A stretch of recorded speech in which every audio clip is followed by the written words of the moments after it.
Do you know what I like to do when I wake up to a global economic collapse and a hurricane heading right for me? I like to look at some baseball cards. Yeah, man, yesterday morning, I don't know what happened. I felt like Damone from Fast Times at Ridgemont High in that scene where he wakes up and they had written on his car, and he's like, I don't know what happened. I woke up in such a good mood today. So I'm safe. I didn't realize that hurricane was heading right for me. But just got heavy rain. It's all gone now. So glad about that. I hope everybody else is safe and property's safe and all that good stuff. It's always a scary thing, the unknown, when these things are coming your way. You don't know usually until closer to the end where it's going to hit exactly. I can't tell you how many times hurricanes were heading right for me and turned and missed me altogether. I remember I was working in Florida, and I worked there in the Miami area, Lauderdale area. It was I worked there the end of 2006 until 2010, and there was a hurricane coming through. I think it was Andrew. And we were all in this boardroom, and they were pulling up the flight path, and it was this monster storm heading right for us, and it ended up turning, and it didn't hit us. One time, I was working up in Maryland, and there was a hurricane heading. I think it was Matthew. It was heading right for both of my homes. It was going to hit my home in Charleston, and then the flight path had it going right through my home in Murrells Inlet. And I booked a flight. I'm like, I got to get down there, man. Keep an eye on things. And it ended up missing me altogether. We had a hurricane here, and my mom's calling me, telling me to evacuate. They're evacuating. The governor shuts everything down, issues a state of emergency. Traffic's lined up. You can't even get out of here. A whole place shut down for 4 days. Hurricane came nowhere near us. I went out the day it was supposed to hit. It was 95 degrees, sunny, not a cloud in the sky. But the whole place was shut down for 4 days. So it's pretty interesting when you live in these areas. So it's Olympic season. And man, I don't know about you, but I miss the 80s. You know, life has gotten so combative. So we have the Olympics, and it's not without its share of dramas. All kind of drama, starting from the opening. We have the WNBA with two exciting young players, two rookies that are kind of like the equivalent of Magic and Bird. And instead of it being exciting, nothing but drama. You know, we live in this world today that is so polarized, so black and white, with no one considering the middle, and it's uncomfortable. It's uncomfortable to watch. I'm becoming a hermit. You know, I don't know when exactly this started. You know, I think back to Colin Kaepernick. You know, when he was kneeling for social justice and wearing pig socks, and the outrage there, the polarization, and you have one group, you know, totally against that, one group totally for it, and then you have another group arguing that, well, Tim Tebow was banned too for kneeling for a different reason, in prayer, you know, and I try to look through it. I never understood why Tim Tebow didn't get more of a shot to at least be a backup or third string quarterback, because I saw a lot worse. Third string quarterbacks. And, you know, making it just about Colin Kaepernick's politics, I don't think is fair either, because anybody that watched him his last years, he couldn't complete a pass. He was terrible. But this is just where we are. We are just so polarized.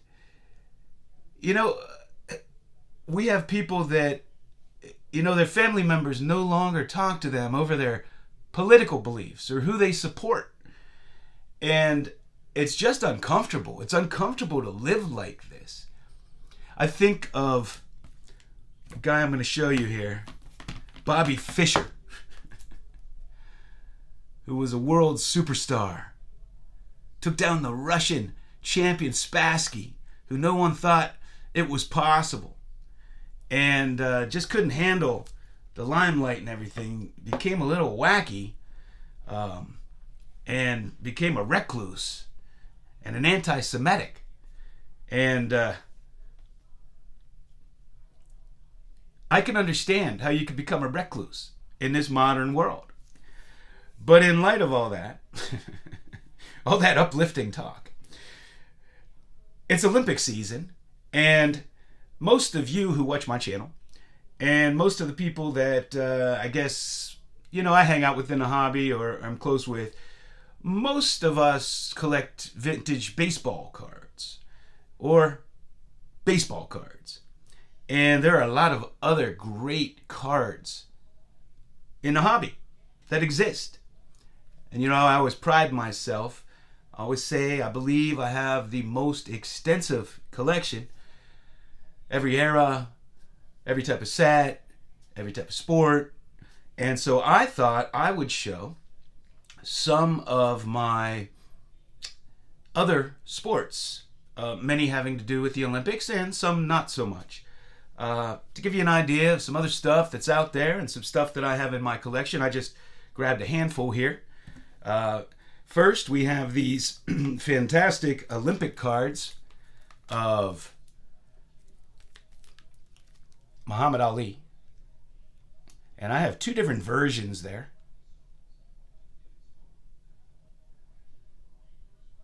I really don't know the difference here.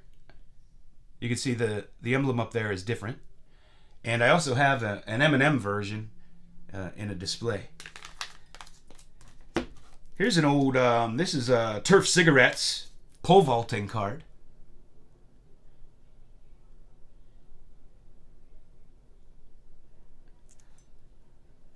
Part of the drama of the Olympics.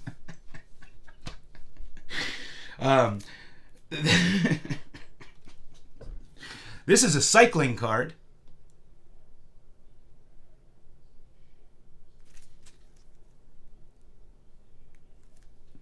I don't know how many of you have cycling cards. Man, he was the man when I was growing up, Mario Andretti. In his Lotus.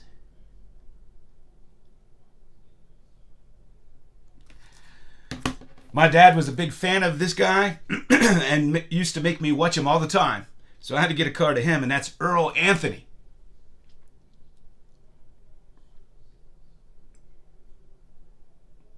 Bowling card there. Here's a Sports Illustrated for Kids Tony Hawk rookie card.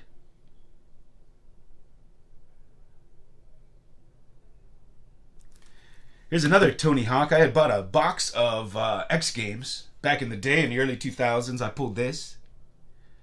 And it's a great looking card. And Travis Pastrami.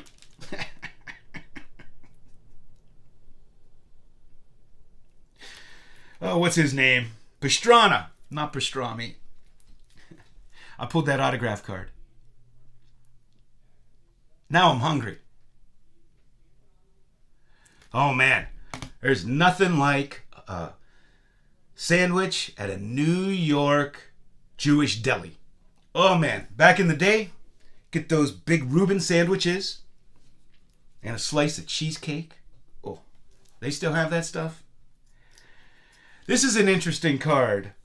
So I decided one day that I wanted to get this card. And it was when I started collecting again, when I pulled all my cards out of storage and got back into it in 2014. And I was looking around on eBay to buy one, and they were too expensive for me. I wasn't going to buy one. So I went home, and in a closet, I had a bunch of cards. And I had some of the last cards I ever got just sitting there. I had not really gone in that closet. So I go in there, and I pull out a box, and this was one of the last cards I had got before I took a little hiatus from collecting. And, man, it's the Michael Phelps Sports Illustrated for Kids rookie card. I was so pleasantly surprised to see it sitting there.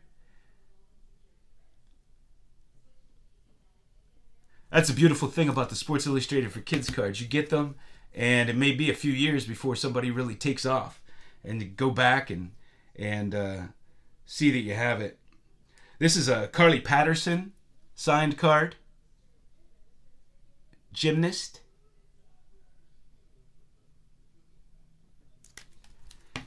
Here's the Black Widow. Man, I love this card. Jeanette Lee with a piece of her dress.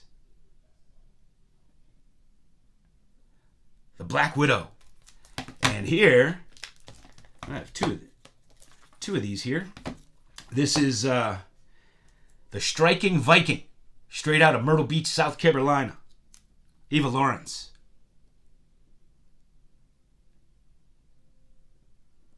And here's an autographed card of her.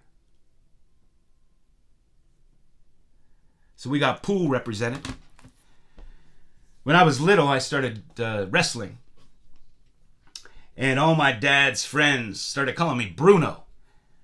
And I couldn't figure out why they're calling me Bruno. I was a very quiet kid. I never really asked. And I come to find out the most famous wrestler at the time was Bruno Sammartino. So I had to get a card of his. He's from Pittsburgh, and when I went to Steve Blass's baseball camp, I told the story that his son was in camp with me. He used to get kids in figure fours, make them cry. I was a Sue Bird fan. This is from 2003, Seattle Storm. And this is a schedule card.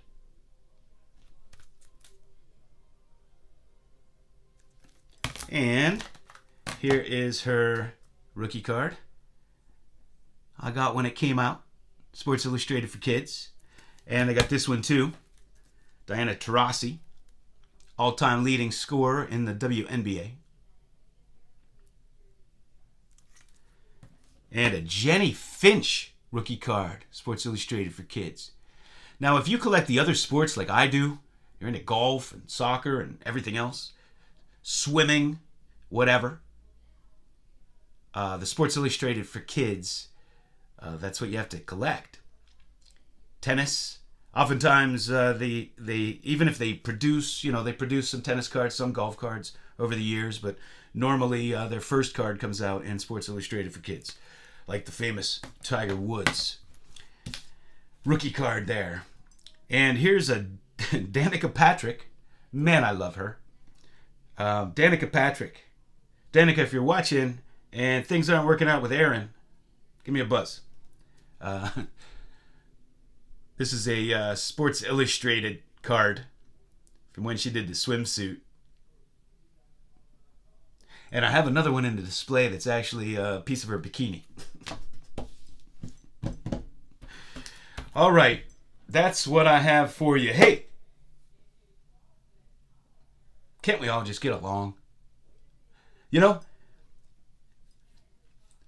This combativeness has made its way into our hobby, and it's been here for a long time.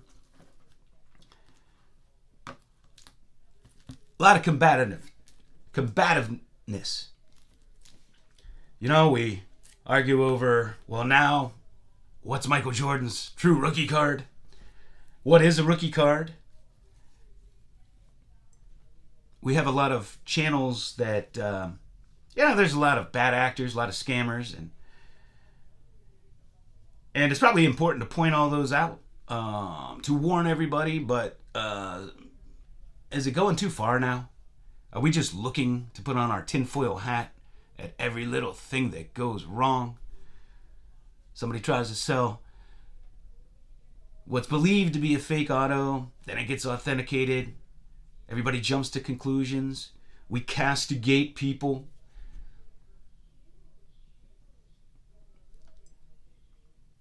We argue over PSA.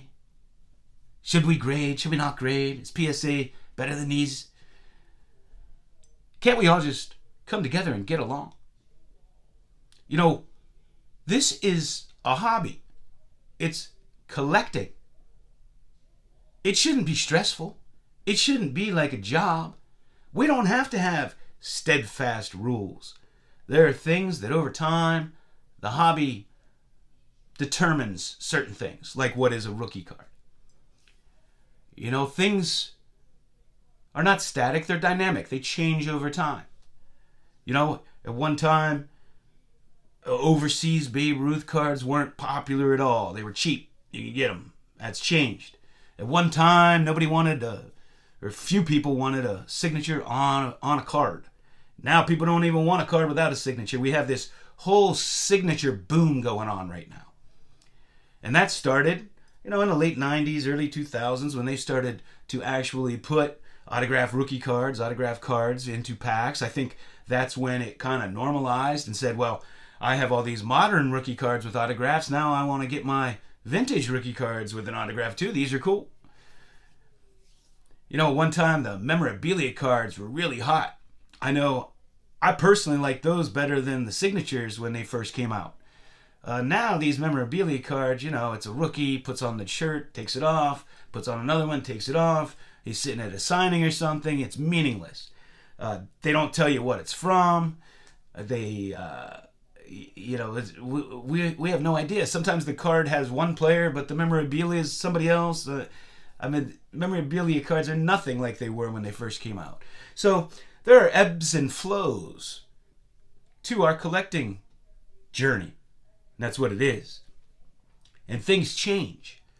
And that's why I always say, you know, have fun and collect what you like, because you might love something today that doesn't have a lot of value, that isn't, you know, other people in the hobby, or the hobby in general, doesn't put a big emphasis on it or care that much.